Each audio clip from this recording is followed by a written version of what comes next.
So help me God, now under attack in federal court. Let me paint this picture for you.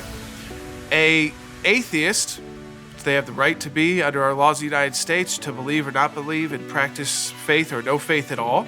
And we respect that in the United States of America. But we also have, the citizenship ceremonies where you take an oath of allegiance to the United States. And the oath ends with, so help me God.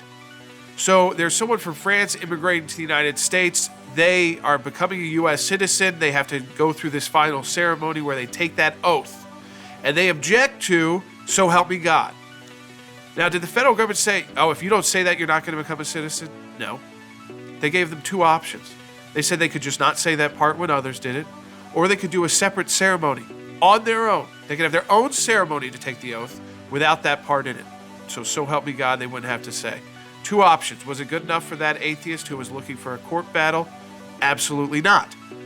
So they decided that even though they were offered two different accommodations for their beliefs, that they were saying that the whole idea of me trying to, having to even potentially put this in the actual oath, that the actual oath has, so help me God at the end, violates the Constitution of the United States. They filed in federal court. Now, they have lost at both stages, and that's good news. We're watching it very closely at the American Center for Law and Justice to see if this gets appealed to the Supreme Court. We work on a lot of cases like this at the American Center for Law and Justice, and we've been extremely successful. Now here, the individual atheist actually sued the federal government, Immigration Services, Department of Justice involved. So that's who's defending the oath, because it's the federal government's oath. But we've been successful in defending this, whether it's the Pledge of Allegiance, under God, whether it's our national motto, in God we trust, whether it's also Bible verses or scripture that is referenced on monuments across the country, or a Ten Commandments monument.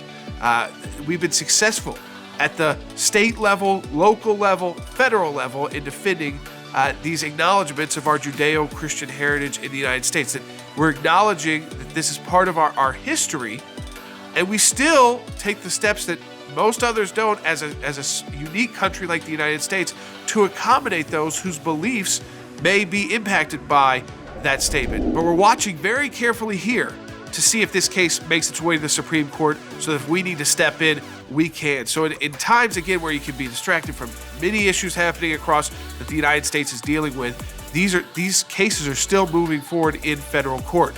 And we will always be there to defend our Judeo-Christian heritage at the American Center for Law and Justice. Go to ACLJ.org, stay updated on this case and other issues involving our religious liberty and the Judeo-Christian heritage of our country at ACLJ.org.